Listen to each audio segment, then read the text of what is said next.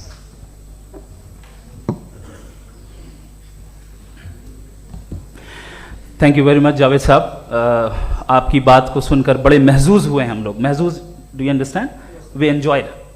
Okay, अब थोड़ा सा लॉजिकली उसको हम लोग देखते हैं। दरअसल हम लोगों ने कल गुजारिश की थी मुफ्ती साहब से भी, जावेद साहब से भी, कि हिंदुस्तानी ज़बान आम फहम सबको समझ में आ जाए, और जहां कहीं आप मुश्किल शब्द इस्तेमाल करें वहां बताते भी चलें। Thank you. तो सबसे पहले हमारे रिस्पेक्टेड जावेद साहब ने हवाला दिया कि खुदा फानी है। कितने मजहब आगे चले गए, किसी ने जुपिटर को खुदा माना, किसी ने किसी को माना। मैं कहता हूं जिसने कॉन्टिंजेंट चीज को खुदा माना, गलत माना, वो खुदा ही नहीं, वो खुदा ही नहीं है। हम तो नेसेसरी बीइंग को साबित करने बैठे हैं, वो नेसेसरी कॉज जो इटरनल है, जो अबदी भी है और अजली भी है। हम किसी और को साबित करने नहीं बैठे। दूसरी चीज उन्होंने कहा कि फेथ एंड बिलीफ, ये एक ऐसी डेफिनेशन है फेथ की जो इन्होंने पहली मर्तबा पेश की है, या माफ कीजिएगा इन्होंने पहली मर्तबा पेश नहीं की है, रिचर्ड डॉकिंस ने पहली मर्तबा पेश की है। मुझे मालूम है ये सोर्स कहां से है। एपिस्टेमोलॉजिकली फेथ और बिलीफ का फर्क आप इस तरह नहीं कर सकते सर। फेथ सही भी होता है, गलत भी होता है, बिलीफ सही भी होता है, गलत भी होता है। जो लॉजिक, रीजन और एविडेंस से बैक्ड होगा वो फेथ सही होगा। और आप जिस फेथ की बात कर रहे हैं कि इलॉजिकल है और उसके पीछे नहीं है, तो we are on the same page. हम नहीं मानते उस फेथ को, जो फेथ ऐसा हो जिसके पीछे कोई लॉजिक ना हो, एविडेंस ना हो, हम नहीं मानते। हम तो उस फेथ के कायल हैं जिसके पीछे लॉजिक हो और एविडेंस हो। तो बिलीफ सही भी होता है, गलत भी होता है, फेथ भी सही होता है और गलत भी होता है। तो आज फेथ और बिलीफ के डिफरेंस पे बात नहीं हो रही है। आज आप चाहे फेथ एक्सेप्ट कर लें या बिलीफ एक्सेप्ट कर लें, आज ये बात होगी कि ट्रूथ क्या है, चाहे ट्रू बिलीफ सही है या ट्रू फेथ सही है, और फॉल्स फेथ क्या है और फॉल्स बिलीफ क्या है, बात इस पे हो रही। दूसरी चीज इन्होंने पूछा स्टुपिडिटी फिर क्या है। अगर फेथ रिलीजन स्टुपिडिटी नहीं है तो और क्या है? चूंकि फेथ का मुतालबा करते हैं तो स्टुपिडिटी क्या है? मैं कहता हूं स्टुपिडिटी एथिज्म है। उसकी वजह यह है कि आप एक सड़क पे जा रहे हो और आप किसी गार्डन में जाएं और देखें वहां लिखा है फूलों के साथ I love Javed Akhtar, and I really do, I love you sir. So जब आप वहां पर पहुंचे तो वहां पहुंचकर अब ये बताएं, क्या आप ये कहेंगे वाह व्हाट अ नेचुरल सिलेक्शन? ये क्या नेचुरल सिलेक्शन है? नहीं, ये प्रिसाइजली डिजाइंड है, इसके पीछे डिजाइनर है। लिहाजा अगर कोई एक ऐसी कॉमन सेंस की बात को कबूल नहीं कर रहा है कि यूनिवर्स जो इतने प्रिसाइजली काम कर रहा है, हम कह दें कि खुद ब खुद बन गई, मैं समझता हूं इससे बड़ी स्टुपिडिटी और कुछ नहीं है। ये इरैशनल चीज है। फिर हमारे सर ने कहा कि आपने बॉल पे फोकस किया, आइलैंड पे फोकस नहीं किया। अरे आइलैंड को किसने बनाया यही समझाने के लिए तो बॉल की मिसाल दे रहा हूं। और बॉल भी कॉन्टिंजेंट है, आइलैंड भी कॉन्टिंजेंट है, दोनों नेसेसरी बीइंग का मुतालबा करते हैं। आगे इन्होंने कहा कि नेचर में कोई इंसाफ नहीं है। हम डिसाइड करते हैं कि मोरालिटी क्या होती है, इंसाफ क्या होता है। हम डिसाइड करते हैं, जैसे ड्राइविंग सीट में ट्रैफिक वाला, ये तो किसी खुदा ने नहीं कहा, ये है, इसे कहते हैं फॉल्स इक्विवेलेंस। ये एक लॉजिकल फेलेसी है। आपने जो है मिसाल दी ड्राइविंग की और ट्रैफिक की, ये सब्जेक्टिव मोरालिटी है। आप सब्जेक्टिव मोरालिटी को मिसाल बनाकर ऑब्जेक्टिव मोरालिटी के ऊपर नहीं थोप सकते। इंसाफ की ऑब्जेक्टिव मोरालिटी। अगर आप ये कहते हैं कि नेचर में इंसाफ नहीं है, तो इंसाफ का न होना ये नेचुरल हुआ, तो फिर नेचर को नेचर रहने दे। क्यों हम इतना स्ट्राइव कर रहे हैं दुनिया में इंसाफ लाने के लिए? ये तो इलॉजिकल बात है, इरैशनल बात है। इसलिए बहुत सी चीजें ऐसी हैं जो ऑब्जेक्टिवली जो है इविल या गुड हैं, और बहुत सी चीजें ऐसी हैं जो सब्जेक्टिवली हैं। सब्जेक्टिवली जो मोरल होता है या इमोरल होता है, उसको हम सोशल कंसेंसस से या पर्सनल प्रेफरेंस से डिसाइड करते हैं।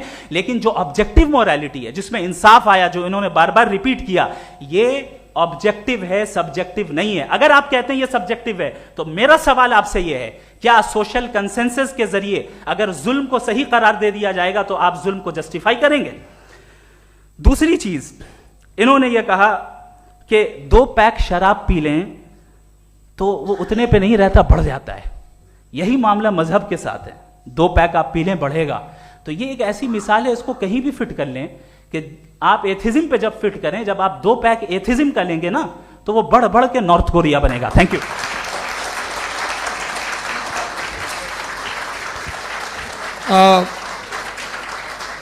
फर्स्ट राउंड के रिबटल के लिए मैं जावेद साहब को इनवाइट कर रहा हूं। आपके पास 7 मिनट का वक्त है, रीसेट कर दीजिएगा प्लीज। मुझे इस बात की खुशी है कि मुफ्ती साहब ने भी मान लिया कि नेचर में कोई इंसाफ नहीं है। तो कोई भी चीज़ जो इंसान ने नहीं बनाई है उसमें इंसाफ नहीं होता है। एक बात मैं आपसे अर्ज़ करूँ, ज़रा पता लगा लीजिएगा, ये जो आप बाग में जाते हैं बेहद खूबसूरत फूल देखते हैं ना, इनमें से कोई नेचुरल नहीं है। ये सारे फूल क्रॉस करके बनाए गए हैं। जो जंगल में फूल होते हैं नहायत मामूली होते हैं, ये फूल इंसानों ने बनाए हैं।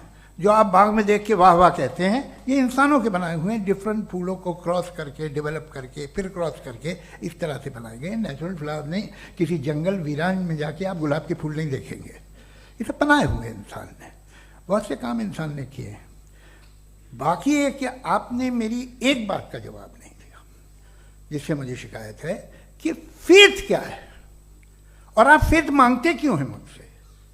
आप तो लॉजिकल हैं, आपके पास तो सारे रैशनल्स हैं, आपके पास सारे सबूत हैं, तो आपको फेथ की डिमांड क्यों करते हैं कि भाई तुम सरेंडर कर दो और सवाल मत करो? कोई मजहब सारे सवाल करने की इजाजत नहीं देता है और मना करता है कि दादा सवाल ना करो, बह जाओगे तुम। आप क्यों रोकते हैं? हकीकत यह है कि इंसानी तारीख क्या है। इंसानी तारीख ये है कि दुनिया में 2 तरह के लोग हुए। एक वो जिन्होंने अपनी लाइल्मी की परस्तिश की है, दूसरे वो जिन्होंने अपनी इग्नोरेंस या लाइल्मी से झगड़ा किया है और मालूम किया है कि क्या है। ये जो आप कह रहे हैं, आज आप हैरान हैं कि भाई ये यूनिवर्स कैसे बनी। लोग हैरान थे कि सूरज डूबता है तो इधर से कैसे निकलता है। और आप एक कदम जाके हमेशा का मानने को तैयार है, एक कदम पीछे ही मान जाइए। भाई आप इसके बाद जाते हो, कहते सवाल ना करना कि ये कहाँ से आया, ये पावर तो हमेशा से हमेशा रहेगी। तो आप यूनिवर्स के बारे में मानने में क्या तकलीफ है? एक कदम पहले रुक जाइए। ये हमेशा से थी या नहीं थी, हमें मालूम नहीं है। और ये कहना कि हमें मालूम नहीं है, कमाल ये है कि दुनिया के सारे मजहब सब जानते हैं ये दुनिया कैसे बनी थी, कैसे मिटेगी, मरने के बाद क्या होगा, इनको सब इल्म है। इनको किसी को डायनासोर होते थे पहले ये नहीं पता था, किसी को नहीं पता। किसी भी दुनिया की मजहबी किताब में डायनासोर का जिक्र नहीं है। लेकिन बाकी सब बातें, how to make universe in 4 easy lessons and बाकी सब पता है। जिसको सब पता है वो गड़बड़ है। हम में ये इंकिसार, ये ह्यूमिलिटी होनी चाहिए कि हम ये कहें कि हमें ये बहुत सारी बातें नहीं मालूम, लेकिन हम उनकी परस्तिश न करना, अपनी लाइल्मी को की परस्तिश न करें, हम उसे पता लगाने की कोशिश करें। जिस दुनिया में आप बैठे हैं सर, ये हॉल जो है, ये इलेक्ट्रिसिटी जो है, ये माइक जो है, जिस हवाई जहाज से आप आए थे, वो जिस कार से आप यहाँ आए हैं, ये सब उन लोगों की बनाई हुई है जिन्होंने सवाल किए थे। ये दुनिया जिसमें आप आज आराम से हैं, ये उन लोगों की बनाई है कि जिन्होंने सवाल किए थे। और हर स्टेज पे इन सवालों को मकरूह कहा गया था, गलत कहा गया था। आप जरा तारीख पढ़िए, एक बड़ी दिलचस्प किताब है बर्ट्रैंड रसेल की, जिसमें उसने रिलीजन एंड साइंस कि कब से रिलीजन जो है साइंस के अगेंस्ट है। और हद तो यह है कि भाप के इंजन के खिलाफ थे, स्टीम इंजन के भी खिलाफ थे, और फतवे हुए उन पर, वेटिकन ने दिए। तो ये हमेशा, अभी जैसे ही ये राइट विंगर आते हैं अमेरिका में पावर में, तो वो जो अपना ये क्या बोलते हैं उसे, सीड क्या बोलते हैं, सीड क्या जो, हाँ नहीं सीड जो होते हैं जिस पे